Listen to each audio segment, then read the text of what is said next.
What's up, guys, and welcome to another episode of the Powerhouse Mentality podcast. I am your host. I am Caitlin Kenna Smith. And on today's episode of the podcast, we are going to talk about all of the supplements that I take as an athlete and as a person who generally cares about their health.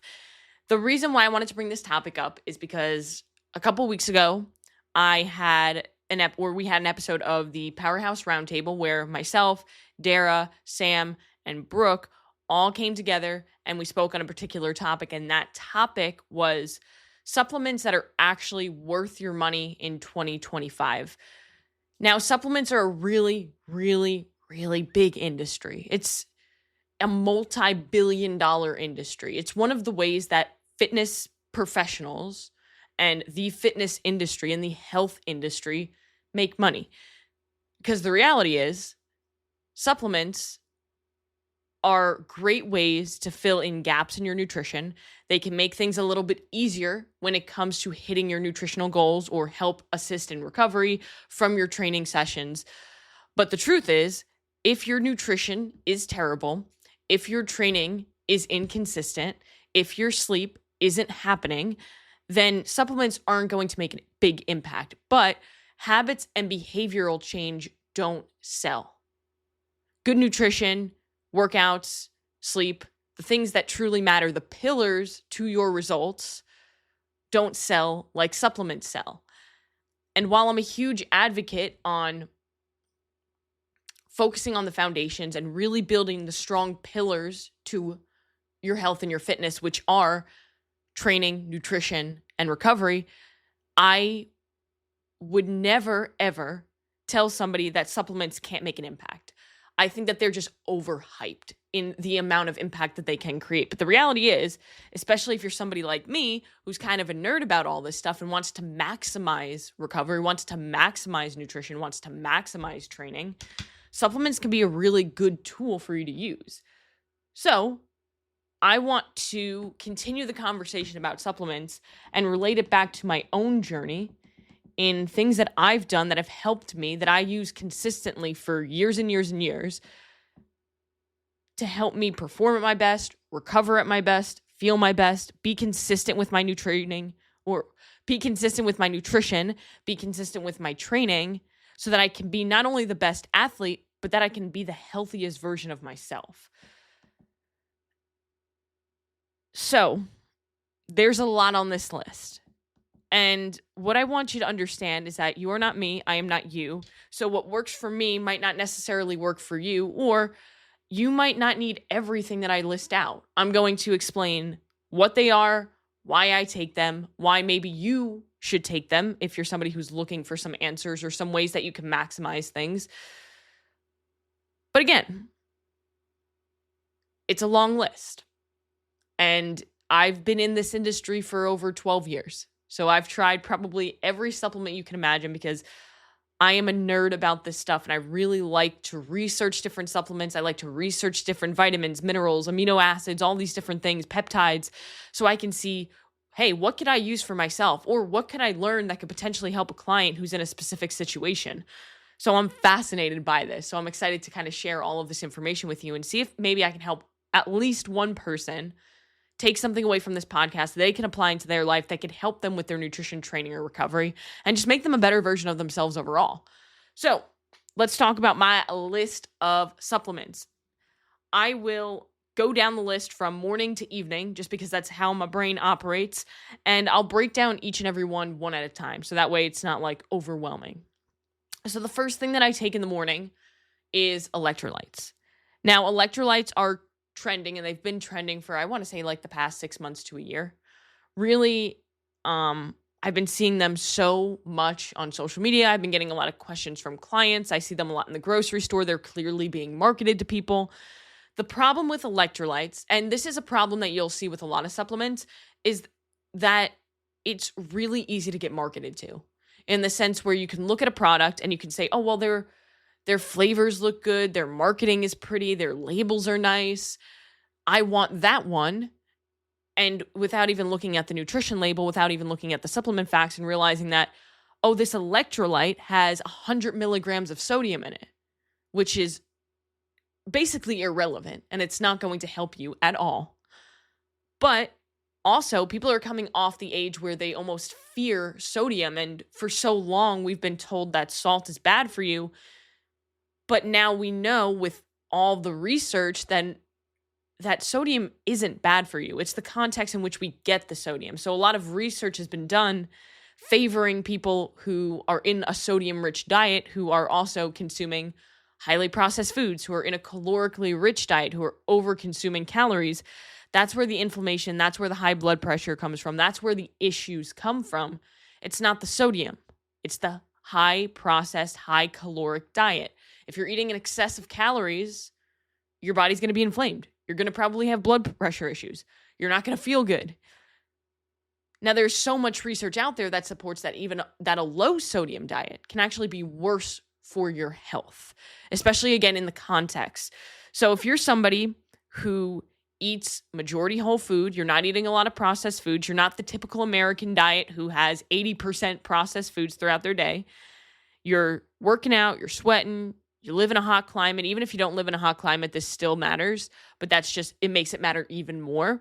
You're drinking a lot of water. So if you're drinking upwards of 100 ounces of water a day, I highly recommend that you make sure that you're getting a good electrolyte product, because I've seen so many times, and I've had it happen to myself, I've had it happen to my mom, and I've told the story on the podcast multiple times how my mom has been in the hospital for having low sodium from drinking too much water.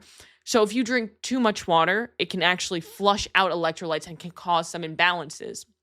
Now, sodium, magnesium, potassium, calcium, all of your electrolytes are essential for muscular system function, but also for nervous system function. So a lot of symptoms that you could experience if you have low sodium could be just fatigue, headache, just grogginess, just not feeling good, not having pep in your step, feeling like you need more caffeine when in all reality you actually need better hydration, because hydration goes further than just water. It's also electrolytes. So when it comes to choosing an electrolyte product, this is huge, and I want you to remember this. I was kind of looking at like, okay, what is a good rule of thumb for people to follow when they're looking at an electrolyte product? Like, what defines a good electrolyte product versus the Walmart or Amazon brand that costs $10 and has 100 milligrams of sodium? Is not only the sodium content, but also making sure that it does have all electrolytes. So making sure that it has sodium, magnesium, and potassium are going to be the three important things that you want to look for on the label, and making sure that it has over 500 milligrams of sodium. A lot of them don't reach that mark. And to me, that's a problem, because I've taken electrolyte products where they're lower than 500 milligrams of sodium, where they're like 250, and they don't make an impact. They taste good because they don't have like that salty taste to them, but they're not good in the sense where they're doing their job. So I felt like I was almost just paying for expensive water flavoring with a sprinkle of salt in there. Was it better than having nothing? Maybe. But at the end of the day, if you want a good electrolyte product, look for one that has sodium, magnesium, and potassium, and especially has sodium higher than 500 milligrams. Some of the brands that I've used or that I've recommended to my clients that they love and see a difference from would be BPN Electrolytes, LMNT, which has 1,000 milligrams of sodium per packet, and Relight by Redmond Salt. So all three of those I recommend. I've tried and have found that they actually make an impact. It kind of just depends on which one you feel like you prefer, or what flavors you prefer, I guess, too, could be another way. Really, at the end of the day, if you get one of these electrolytes, I promise that you'll love them and you'll get what you're looking for out of the electrolyte, which is to help you hydrate better so you can have better muscular contractions, better muscle relaxation, better nervous system function, which is going to help you not just in your workouts, but also in your life. So I have electrolytes every single morning while I'm making my breakfast. I just mix up a scoop of electrolytes in about 16, 20 ounces of water. It also helps me drink more water because there's flavoring in it. And I'm one of those people who I'm still basically a child, and I need to have as much flavor in my life as possible. So plain water, while I drink it, it's just boring as hell. And if you can't relate to that, then I'm so sorry. But I'm sure a lot of people can probably relate to that. On a hot day, when I'm dying of thirst, regular water is unbelievably amazing. But on a typical regular basis, I struggle to get in water. So having a little bit of flavoring definitely helps.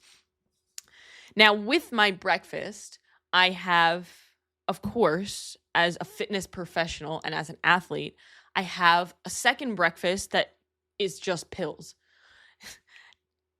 But in all seriousness, I take a microfactor packet by First Form. So microfactor is the name of the product.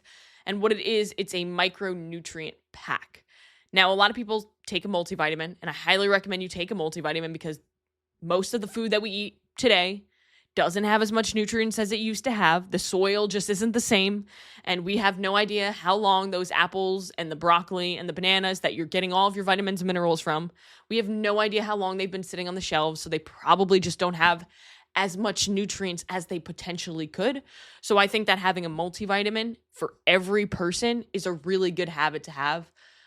Again, it's also just a good habit in the sense where I take a multivitamin. So, hey, I care about my health. Maybe I should eat a little bit better. Maybe I should go on a walk or do a workout. It's kind of like one of those things that could be a catalyst for change. So I like having a multivitamin, and I like being consistent with it, taking it at the same time every day because it's when I remember it.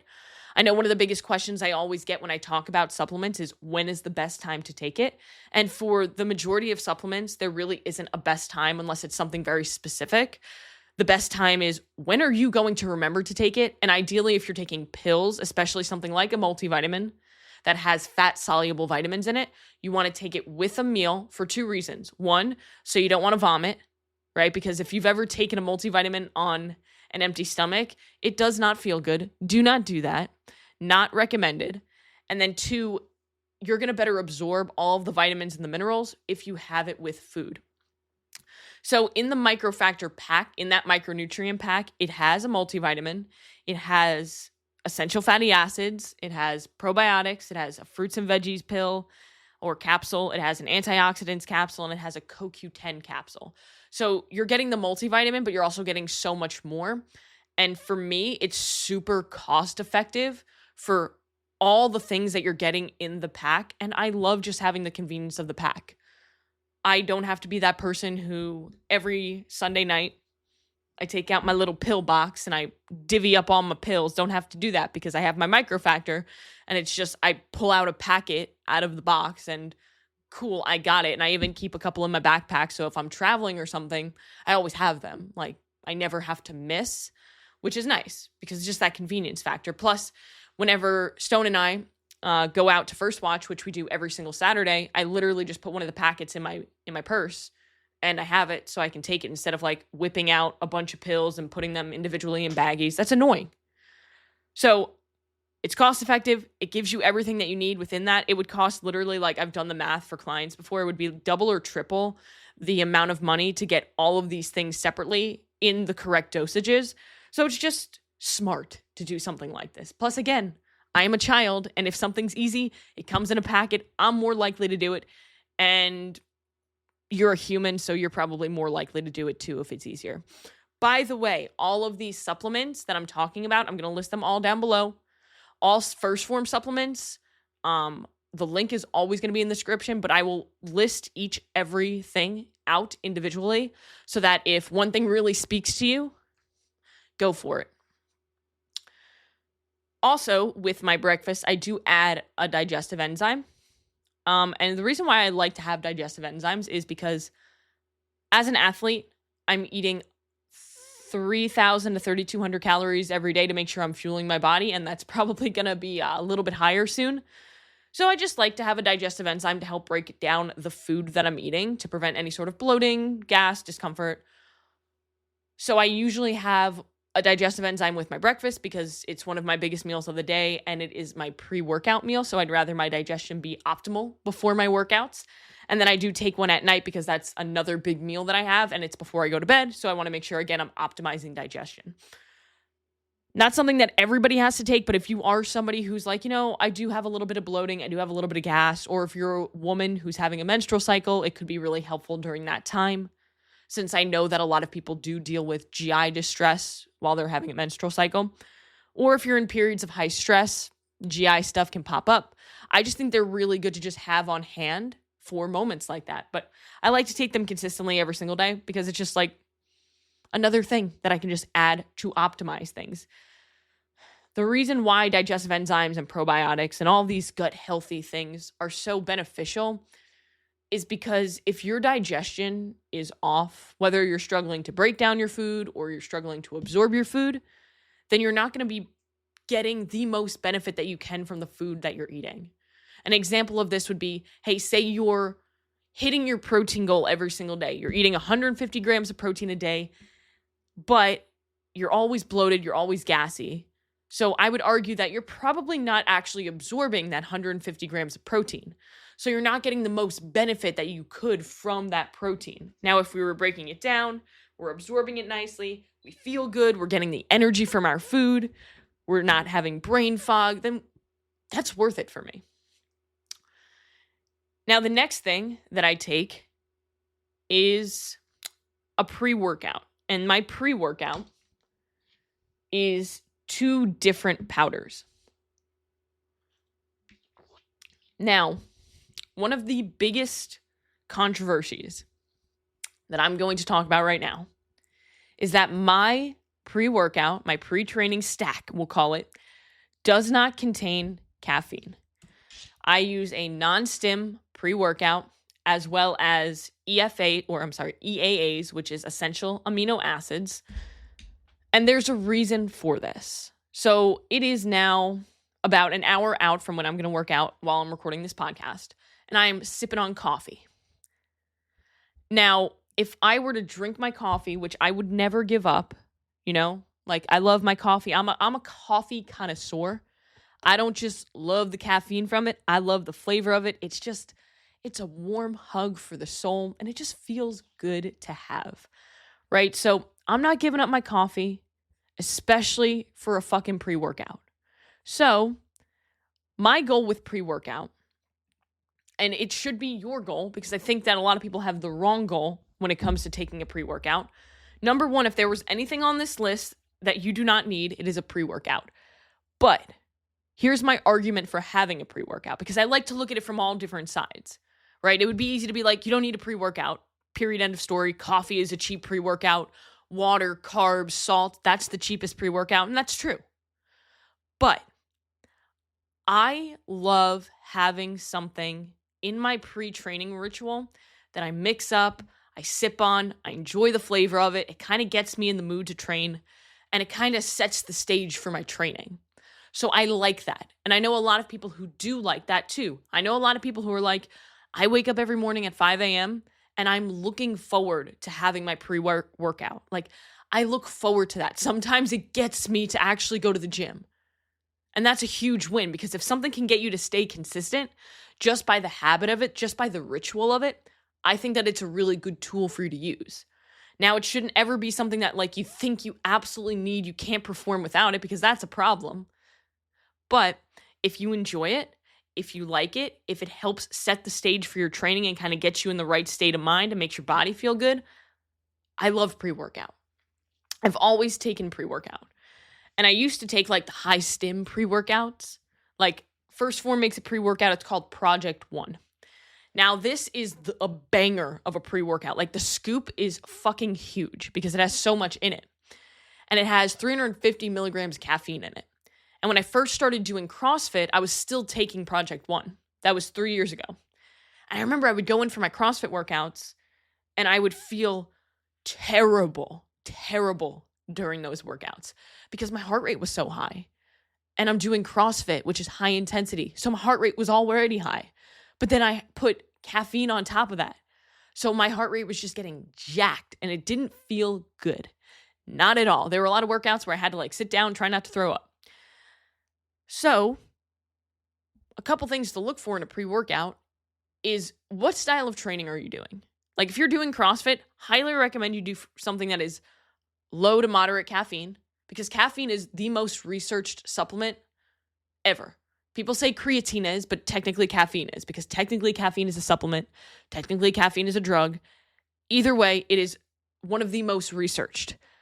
And it has so many benefits to it when it comes to neural connectivity, when it comes to just focus, when it comes to energy, which obviously helps. Obviously, too much of a good thing can be a bad thing in the sense where if you have too much caffeine before a workout, it ruins your workout. And if you've been there, then you know. So if you're doing like a high intensity CrossFit workout, I would recommend doing something lower in caffeine, around like 150, maybe 200 milligrams, but nothing more.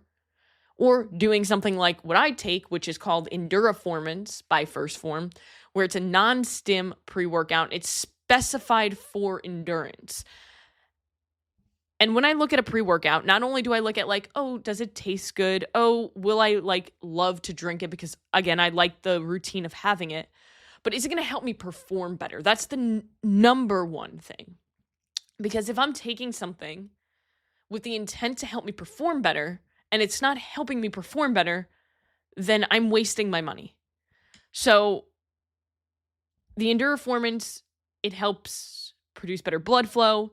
It helps increase muscle performance, stamina with ingredients like creatine, beta-alanine.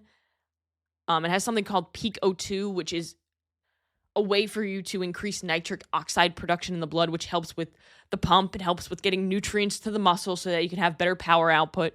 It helps with my performance. Period. End of story. Plus, it has my 5 grams of creatine in it. So there's another supplement that every single human being on the planet should be taking. Creatine. Creatine, creatine, creatine. My goodness, creatine.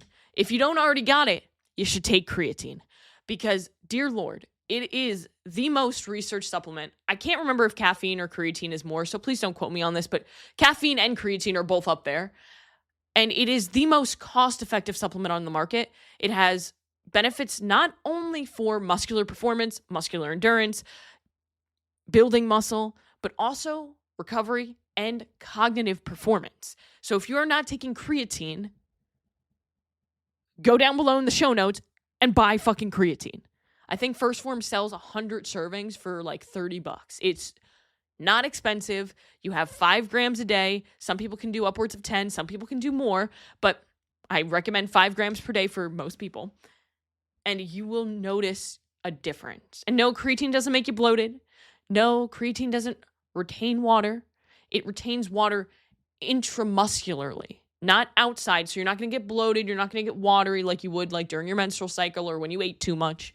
You're going to have more water in your muscle, which allows for better pumps, which allows for you to actually look leaner because there's more in the muscle, so it's pressing out against the skin better. Creatine, take it. But I also, like I said, I take 2 things. So I take EAAs, and the reason why I take EAAs is because I have longer training sessions, so I just want to prevent muscle breakdown, and I like the flavor of it. So there we are.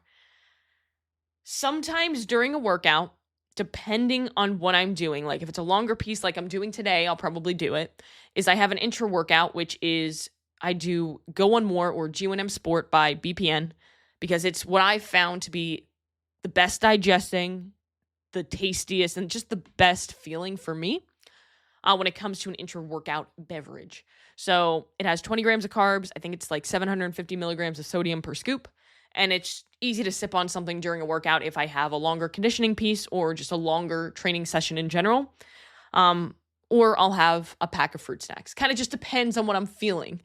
But if you're somebody who's training for more than 90 minutes, especially at a higher intensity, I recommend looking into something that is carbohydrate and electrolyte powder so that you can replenish what you're losing and making sure that your workout is staying consistent.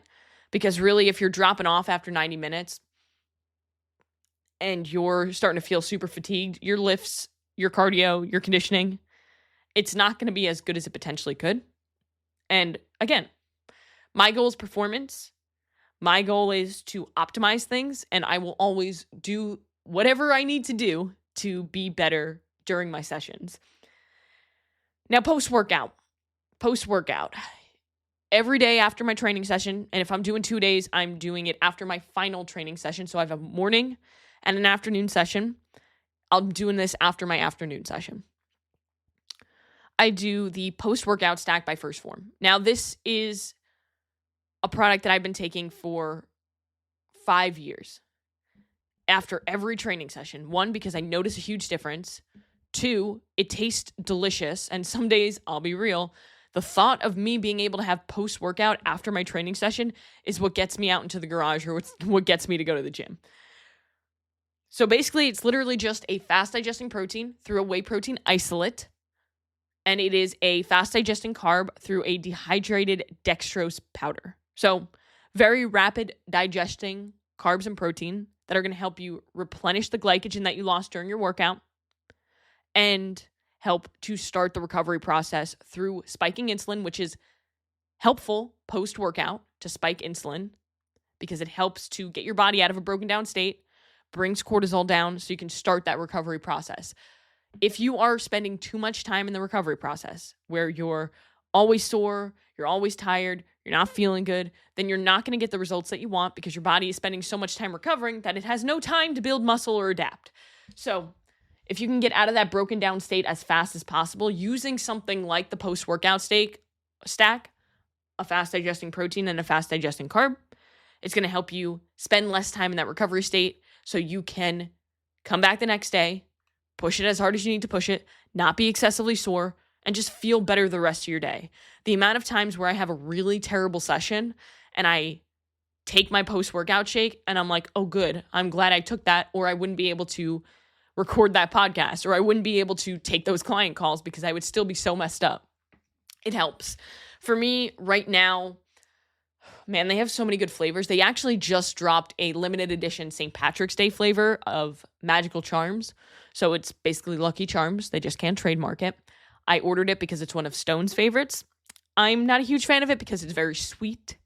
But I like to do, currently I'm doing the combo of strawberry and salted peanut butter. So I'm making like my own PB&J. But salted peanut butter is great on its own. Strawberry is phenomenal on its own. Chocolate mint cookie is my OG favorite of all time. But at the end of the day, I do this after every workout because it helps me recover better, it helps me feel better, and I love the taste of it. Most protein shakes taste like shit. Most protein shakes are chalky, they don't mix well, they have like a chemically taste, they make my stomach feel kind of weird.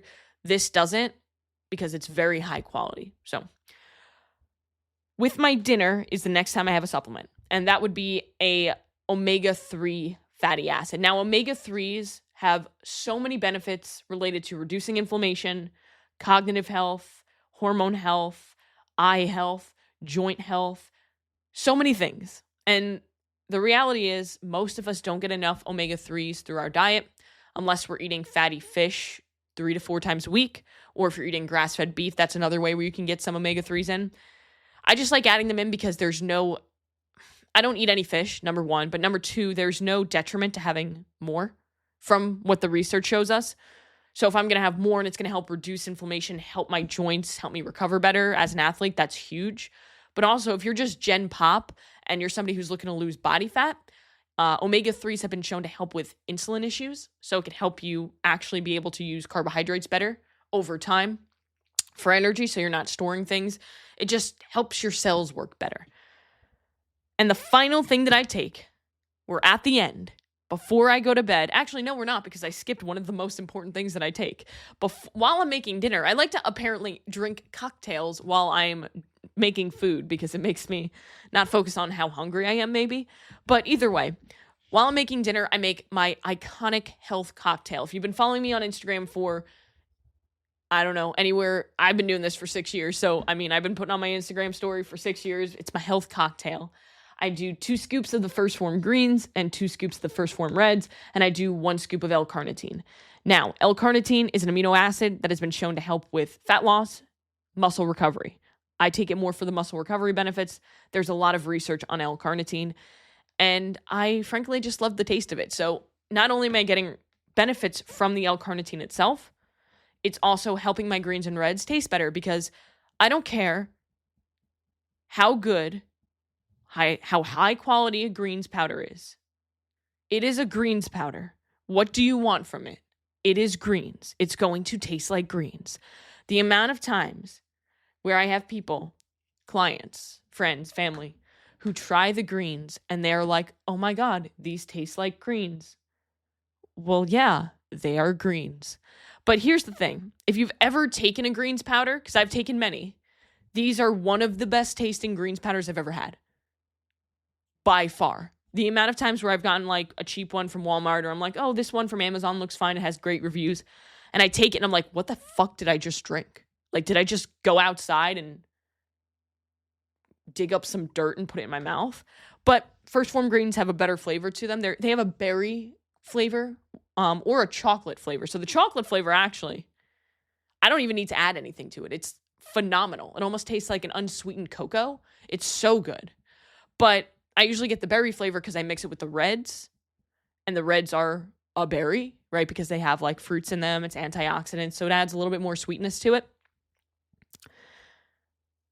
But the reason why I take these two things, right? I already explained the L-carnitine. The greens and the reds, super important for me. The greens have changed my life, and I say that like with as much enthusiasm as possible because they have changed my life. I've always had gut issues.